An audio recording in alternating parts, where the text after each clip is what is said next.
ఇప్పుడు కలర్లు ఇప్పుడు చాలా మంది ఏంటంటే పీసీఆర్ డేటా అని ఒకటి తీస్తారు. ఆ! ఫుడ్ కాల్ రేషియో అని చెప్పేసి. మామూలు రైటింగ్ ఎవరిది ఫుడ్ సైడ్ రైటింగ్ ఎక్కువ ఉందా? కాల్ సైడ్ రైటింగ్ ఎక్కువ ఉందని. ఆ! ఆ! వీళ్ళ యొక్క మూవ్‌మెంటం ఏముంది? ఎవ్రీథింగ్ మనం ట్రాక్ చేస్తాం. ఆ! మార్కెట్ రేంజ్ బౌండ్ ఉంటదా? లేదా సైడ్ వేస్ ఉంటదా? లేకపోతే బుల్లిష్ అవుతదా? బేరిష్ అవుతదా? బ్లడ్ బాత్ అవుతదా? బుల్ రన్ అవుతదా? ఈ సినారియోస్ మొత్తం మనకు తెలుస్తాయి. ఓకే. అన్నీ తెలుస్తాయి మనకి. ఓకే. బట్ ఈ ఒక్కో సినారీకి ఒక్కొక్క మందుంటది. కరెక్ట్. అన్నిటికి ఒకటే ఉండదు. అట్లా. అచ్చచ్చా! అది. అంటే ఇప్పుడు మాకు ఇదంతా ఈ టూల్ చేయాలంటే హ్మ్. ఈ క్యాండిల్స్ చార్ట్‌లు అంటే అవన్నీ తెలిసుండాలా మాకు?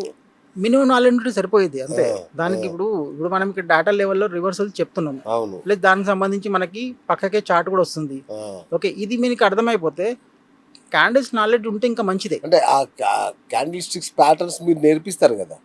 ఆ నాలెడ్జ్ వరకు బేసిక్ నాలెడ్జ్ ఉంటే చాలు. ఉండాలి. ఉంటే ఆహా! చాలు అంతే. ఓకే. అంతకన్నా ఓకే. ఎక్కువ ఏం అవసరం లేదు. అచ్చచ్చా! దాని గురించి ఎక్స్‌పర్ట్ లెవెల్‌లో ఇప్పుడు మళ్ళీ కలగపులగం చేస్తారు మళ్ళీ మొత్తం వచ్చి. అక్కడ అచ్చా! బై చెప్తుంది, ఇక్కడ సెల్ చెప్తుంది. ఆ! డేటా ఆ! ఆ! Data is important. ఇక్కడ లైవ్‌లో మనీ ఉంది మరి కదా! ఎట్లా తెలుసు చార్ట్ రీడింగ్ కూడా నేర్చుకోవాలంటే ఎట్లా మాకు? చార్ట్ రీడింగ్ కూడా నేర్చుకుంటే బేసిక్ లెవెల్‌లో కొంచెం చెప్తాం. చెప్పమని ఆ! కాదు. ఆ! ఆ! ఎంతవరకు కానీ అవసరమో కొంత అంతవరకు చెప్తాం. అవగాహన ముందే ఉండాలి. ఎంతవరకు అవసరమో అంతవరకు చెప్తాం అంతే. ఓకే. ఓకే. అంతే తప్పించి ఇంక దాన్నే మొత్తం చెప్పుకుంటా మనం కూర్చోలేం కదా! ఎందుకంటే అచ్చచ్చచ్చా! ఇప్పుడు చార్ట్ ఎప్పుడొస్తది యాక్చువల్‌గా? ఈడ మనీ ఎట్లా పనిచేస్తే చార్ట్ అట్లా క్యాండిల్స్ ఫార్మ్ అయితాయి. అవును. ఇప్పుడు మనం ఫస్ట్ చార్ట్ కన్నా ముందు మనీ యొక్క మూవ్‌మెంట్‌ని పట్టుకుంటున్నాం కదా! హ్మ్. హ్మ్. రైటర్స్ యొక్క మూవ్‌మెంట్‌ని పట్టుకుంటున్నాం. ఆ! వీడు మార్కెట్‌ని బుల్లిష్ చేస్తాడా? ఏ లెవెల్ నుంచి బుల్లిష్ చేస్తాడో మనకు తెలిసిపోయినప్పుడు ఓకే. మీరు చార్ట్ చూస్తారా? ఓన్లీ లైన్ చార్ట్ చూస్తారా? సంబంధం లేదు. ఓకే. క్యాండిల్స్ చూడాల్సిన అవసరం కూడా లేదు.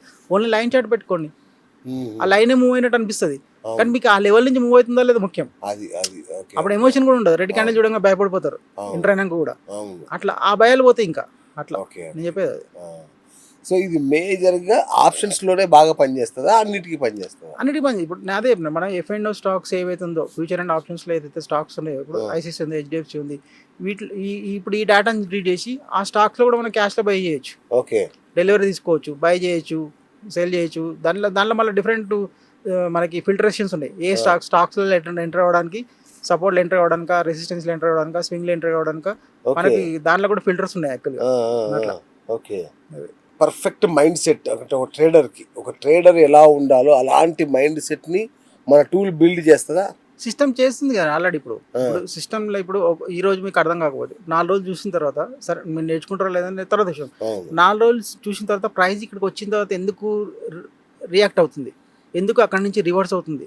మీకు డేటాకి కోరిలేట్ చేసుకుంటే ఆటోమేటిక్‌గా మీ సైకాలజీలో ఎవరో వచ్చి చెప్పాల్సిన అవసరం లే. హ్మ్. ఇప్పుడు కొందరికి ఎంత చెప్పినా గానీ ఇప్పుడు అవును. నేను కర్ర అని చెప్పినా గానీ వాడు నమ్మకపోవచ్చు. నమ్మకపోవచ్చు. ఎందుకంటే ఆయన అవును. ఎక్స్‌పీరియన్స్ అట్లాంటిది కావచ్చు. బట్ అవునవును. రియల్‌గా చూసినప్పుడు హ్మ్. ఒక్కసారి కాదు నువ్వు 40 సార్లు చూడు. చూడు. ఆ! ప్లస్ ఇది లైవ్‌లోనే చూడడం కాదు. నువ్వు అవును. బ్యాక్ టెస్ట్ చేసి కూడా చూసుకో. ఓకే. నేనేమంటున్నా 2 ఇయర్స్ డేటా బ్యాక్‌కి ఏ స్టాక్ చూసుకుంటావో, ఏ ఇండెక్స్ చూసుకుంటావో చూసుకో. ఆ! నిఫ్టీ చూస్తావా, సెన్సెక్స్ చూస్తావా ఏదైనా చూసుకో. ఆ! ఒక్కసారి కాదు 1,00,000 సార్లు చూసుకో. నీకు ఓపిక ఉన్నంత సేపు. ఆ! నీకు అక్కడ ఆ ప్రైస్ వచ్చినాక రిఫ్లెక్ట్ అవుతుందా లేదని తెలిసినప్పుడు, రియాక్ట్ అవుతుందా లేదని తెలిసినప్పుడు అవును. నమ్మకం వస్తదా లేదా? వస్తది ఆ కదా సైకాలజీ క్లారిటీ. ఆటోమేటిక్‌గా అదే చేంజ్ చేస్తది. నేను వండర్‌ఫుల్. పోయి ఎవరి మైండ్‌లో అయితే కూర్చోలేం కదా! అవును. ఇప్పుడు నేను చెప్పేది కొంచెం. అవును. టూల్ యొక్క పెర్ఫార్మన్స్ ఇచ్చే confidence that is different thing అది. అవును. అది నెక్స్ట్ లెవెల్ అది. ఓకే. ఓకే. అట్లా. చాలా టూల్స్ మార్కెట్ మూవ్ అయ్యాకనే ఇండికేట్ చేస్తాయి. ఎగ్జాక్ట్‌లీ. అంతే కదా! ఎగ్జాక్ట్‌లీ. ఏఓసి ఏఓసీ లీడింగ్ అనేది యాక్చువల్‌గా నేను ఎందుకు ముందే పసిగడుతుందా? ముందు అంటే ట్రెండ్‌తో పాటు మూవ్ అయితది. ప్లస్ అచ్చా! ఇక్కడి నుంచి ఈ పాసిబిలిటీ, ఇక్కడి నుంచి ప్రాబబిలిటీ మనకి ఓకే. ఇప్పుడు మన సిస్టమ్స్ ఉన్నాయి. మన ఆల్గోరిథమ్స్ ఉన్నాయి. మనం చేసే దానికి చేసిన డెవలప్‌మెంట్స్ ఉన్నాయి. అవును. ఈ లెవెల్‌కి వచ్చిన తర్వాత పాసిబిలిటీ మార్కెట్ వచ్చి ఈ లెవెల్‌ని బ్రేక్ చేయనికి ఛాన్స్ ఉందా లేదా? ఓకే. మనకు తెలిసిపోతది. ఓకే. మనం చెప్పగలుగుతాం దాన్ని మొత్తం వచ్చి. అచ్చా! ఇప్పటి నుంచి ఎక్కడి వరకు మూవ్ అవుతది ఒకవేళ మూవ్ అవ్వాలనుకుంటే. హ్మ్. హ్మ్. లేదు ఇది ఎందుకు బ్రేక్ అవుతది? ఎందుకు బ్రేక్ అవ్వదు కూడా. మొత్తం తెలుస్తది మనకి. ఎందుకంటే ఈ డేటాని మనం ఆల్రెడీ ముందే మనం అనుకున్నట్టు ఈ హ్మ్. డేటాని హ్మ్. మనము బ్రోకర్ నుంచి ఎక్కడి నుంచో తీసుకోవట్లే. We are the paid purchaser from NSC నుంచి డైరెక్ట్ అఫీషియల్‌గా డేటాని తీసుకొని ఓహ్! రా డేటాని మనం ఒక ఇన్ఫర్మేటివ్ సిస్టమ్‌గా ఒక ట్రేడర్‌కి ఏం కావాలి? ఒక ట్రేడర్‌కి ఆయనకి ఏం కావాలి? ఒక ఓకే. డైరెక్షన్ కావాలి. ఒక లెవెల్ కావాలి. ఇవన్నీ మనం ఇక్కడ క్రియేట్ చేస్తున్నాం అంతే. అవును. అట్లా. అవును. ఓకే. ఓకే. అంటే ఓకే. అన్నిటికి సొల్యూషన్ ఇది బెస్ట్‌గా. కరెక్ట్. అర్థం చేసుకొని ట్రై చేస్తే చాలా అర్థమవుతది. సూపర్. సూపర్. అట్లా. సో, అంటే ఇప్పుడు ఈ టూల్ వాడాలంటే బేసిక్ నాలెడ్జ్ ఏమేమి ఉండాలి ఒక ట్రేడర్‌కి? బేసిక్ ఏముందండి. బేసిక్ ఏం లేదు. మామూలుగా ఇప్పుడు కాకపోతే కొందరికి ఆల్రెడీ మార్కెట్‌లో కొంచెం ఎక్స్‌పీరియన్స్ ఉండొచ్చు. అవును. వాళ్ళకి తొందరగా అర్థమవుతుండొచ్చు. ఆ! ఏం లేకుండా ప్లెయిన్ వైట్ బోర్డ్ తోటి వచ్చిన ఆయనకి ఇంకా తొందరగా అర్థమవుతది. హ్మ్. లేకపోతే ఆయనకు ఇంకొంచెం 1 మంత్ ఎక్కువ లేట్ కూడా అవ్వచ్చు. అచ్చా! అంతే అచ్చా! అచ్చా! తప్పించి గాని ఇప్పుడు మనకి ఇంట్రెస్ట్ ఉంది. డబ్బులొస్తున్నాయని తెలిసినప్పుడు అవును. మన ఇంట్రెస్ట్ దాని మీద ఇంకా ఎక్కువ యాడ్ అయితదా లేదా? ఆ! యాడ్ బ్రహ్మాండం. అయినప్పుడు అది 2 మంత్స్‌లో అర్థమైతదా? 3 మంత్స్‌లో అర్థమైతదా? 1 మంత్‌లో అర్థమైతదా? అనేది కూడా ఉంటది. ఓకే. అట్లా. సో, ఫైనల్‌గా ఏఓసి టూల్ అనేది ఇప్పుడు అన్నిటికీ అదే మెయిన్ అని చెప్తున్నారు కదా, అది ఉండి తీరాల్సిందే అంటున్నారు, రైట్? సో అంటే స్టాక్ మార్కెట్లోకి రావాలి అంటే మన మొబైల్లో కానీ మన ల్యాప్టాప్లో కానీ ఏఓసి టూల్ ఉండాల్సిందేనా? ఒకటే ఇప్పుడు మార్కెట్లో చాలా ఆప్షన్స్ ఉంటాయి. అవును. మార్కెట్ ఇది ఒక్కటే అని కాదు, మీరు నేర్చుకొని చేయండి, ఏదైనా ఏది చేసినా పర్లేదు. ప్రతి సిస్టమ్కి లిమిటేషన్స్ అన్నీ ఉంటాయి, ఓకే, దాని ప్లస్లు మైనస్లు అన్నీ ఉంటాయి. కరెక్ట్. అవును. ఇప్పుడు క్యాండిల్స్టిక్ చేసినా సరే, ఇంకో ఆర్డర్ బ్లాక్ థియరీ అని ఉంటుంది, దేని దానికి లెక్కలు ఉంటాయి. But okay. ఇది ఏంటంటే దీనికి ఉన్న అన్నిటికన్నా అడ్వాంటేజెస్ ఏంటంటే, దీనికి వచ్చి మనం డైరెక్ట్ ఆప్షన్ రైటర్ యొక్క ప్లస్ బయ్యర్ యొక్క మనీ ఎక్కడ ఇన్వాల్వ్ అయిందో ఆ మనీని మనం ట్రాక్ చేస్తున్నాం కాబట్టి ప్రాబబిలిటీ ఆఫ్ సక్సెస్ అనేది లెక్క ఉంటుంది. ఓకే, అది మీరు అర్థం చేసుకోండి. మార్కెట్లో కావాల్సింది ఏంటంటే, ఇప్పుడు మీకు మీ దగ్గర ఒక సిస్టమ్ ఉండొచ్చు, దాంట్లో 50-50 ఉండొచ్చు. నా దగ్గర ఉన్న సిస్టంలో 70 ఉంది అనుకుందాం, ఈ 20% మార్జిన్ ఏదైతే ఉందో చాలా పెద్ద రోల్ ప్లే చేస్తుంది యాక్చువల్గా. ఓకే, ఎందుకంటే నాకు సక్సెస్ రేషియో మీకన్నా 20% ఎక్కువ ఛాన్స్ ఉంది. కరెక్ట్. అవునా కదా? విన్ అయ్యే ఇప్పుడు కసినోలో ఉంది అనుకుందాం, కసినోలో నేను ఒక్కసారి విన్ అవుతా, మీరు 100 సార్లు విన్ అవుతారు, క్యాసినో ఓనర్ వచ్చి. ఎందుకు అట్లా? ముందే తెలుసు కాబట్టి వాళ్ళకి ఏమన్నా మీకు మనకు ఎంత తెలియని ఉండని, దాని లాజిక్ అర్థం కాకపోతే విన్ అయినట్టు ఒకసారి విన్ అయినా కానీ నా 10 సార్లు ఓడిపోతాం ఇలా క్యాసినోలో. ఓనరే గెలుస్తాడు, అందుకే వాడు ఏం పట్టించుకోడు, ఆడ టేబుల్ ఇస్తాడు వదిలేస్తాడు అంతే.